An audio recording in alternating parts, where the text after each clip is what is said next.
Bonjour et bienvenue sur Géofinance Insights. Que vous soyez nouveau sur la chaîne ou déjà abonné, merci d'être là.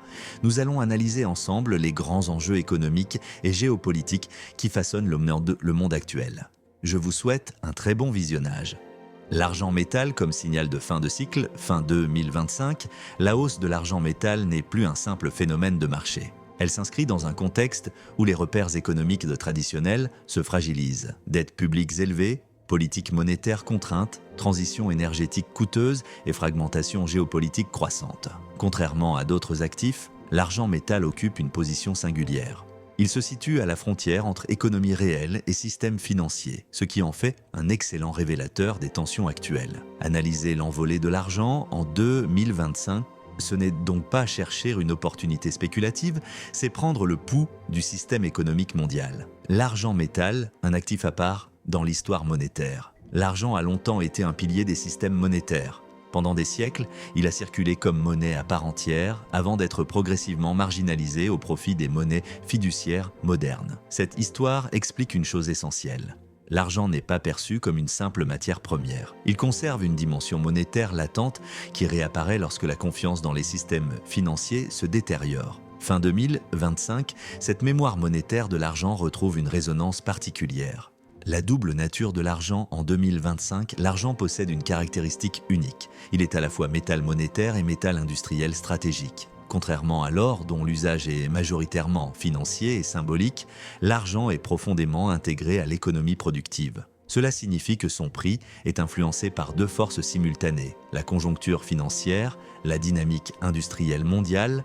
En 2025, ces deux forces sont orientées dans le même sens, ce qui explique la pression durable sur les prix. La demande industrielle, un facteur structurel, pas cyclique. L'un des points clés du contexte fin 2025 est que la demande industrielle d'argent ne ralentit pas malgré le tassement de certaines économies. La transition énergétique reste une priorité stratégique pour la majorité des grandes puissances.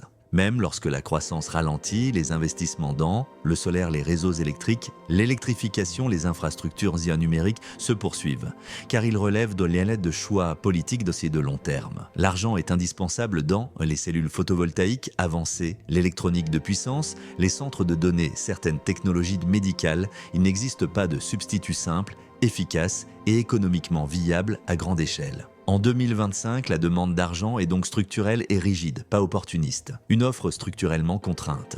Face à cette demande, l'offre mondiale d'argent reste limitée. Un point souvent mal compris est que l'argent n'est que rarement extrait seul. Il est majoritairement un sous-produit de l'extraction du cuivre, du zinc ou du plomb. Cela implique plusieurs conséquences majeures. La production d'argent ne répond pas directement à son prix. Les décisions minières dépendent d'autres marchés. Les ajustements sont lents et coûteux. En 2025, les contraintes s'accentuent. Hausse des coûts énergétiques, pression environnementale, instabilité géopolitique dans certaines régions minières.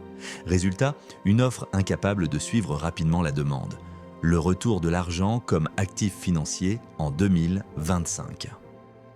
Au-delà de l'industrie, l'argent retrouve une place croissante dans la sphère financière. Le contexte est marqué par des dettes publiques records, des déficits structurels des banques centrales, aux marges de manœuvre limitées, une visibilité réduite sur les trajectoires de taux. Dans cet environnement, les investisseurs cherchent à diversifier, réduire leur exposition aux actifs purement financiers, réintroduire des actifs tangibles dans leur portefeuille. L'argent apparaît alors comme un compromis, plus accessible que l'or, mais plus volatile, donc plus risqué. Cette dimension financière amplifie les mouvements de prix. Argent, métal et système monétaire mondial. Fin 2025, la question monétaire est centrale. La création monétaire massive des années précédentes a laissé des traces durables. Même si l'inflation a ralenti par rapport au pic antérieur, la confiance n'est pas totalement rétablie. L'argent comme l'or agit alors comme un thermomètre de crédibilité monétaire. Il ne s'agit pas d'un rejet total des monnaies aux fiduciaires, mais d'un signal indiquant que les acteurs cherchent des assurances partielles contre les risques systémiques.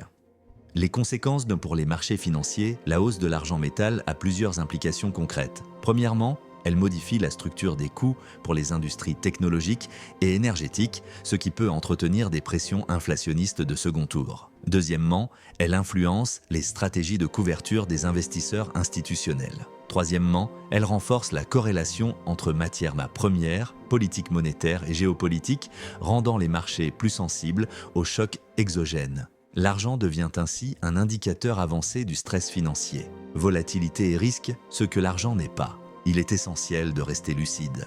L'argent métal est un marché relativement étroit. Cela signifie que les mouvements sont souvent amplifiés, les corrections peuvent être rapides et brutales. En 2025, une détente monétaire mal anticipée ou un choc économique pourrait provoquer des replis temporaires. L'argent n'est donc ni une assurance absolue, ni un actif sans risque. Il doit être compris comme un actif de tension, pas comme une solution miracle. Argent, or et hiérarchie des valeurs refuge. Un point important en 2025 est la relation entre l'argent et l'or. Historiquement, l'argent a souvent sous-performé l'or en début de cycle de stress, avant de le rattraper lorsque les tensions deviennent plus systémiques. La dynamique actuelle suggère que le marché anticipe des déséquilibres durables, pas un simple choc temporaire. Cela renforce l'idée que l'argent reflète une inquiétude plus profonde sur la stabilité du système. Ce que l'argent métal nous dit du monde fin 2025, l'envolée de l'argent métal raconte une histoire plus large.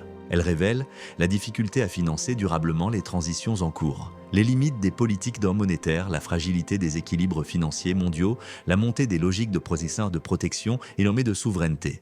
L'argent est à la fois un outil industriel indispensable et un miroir des tensions financières.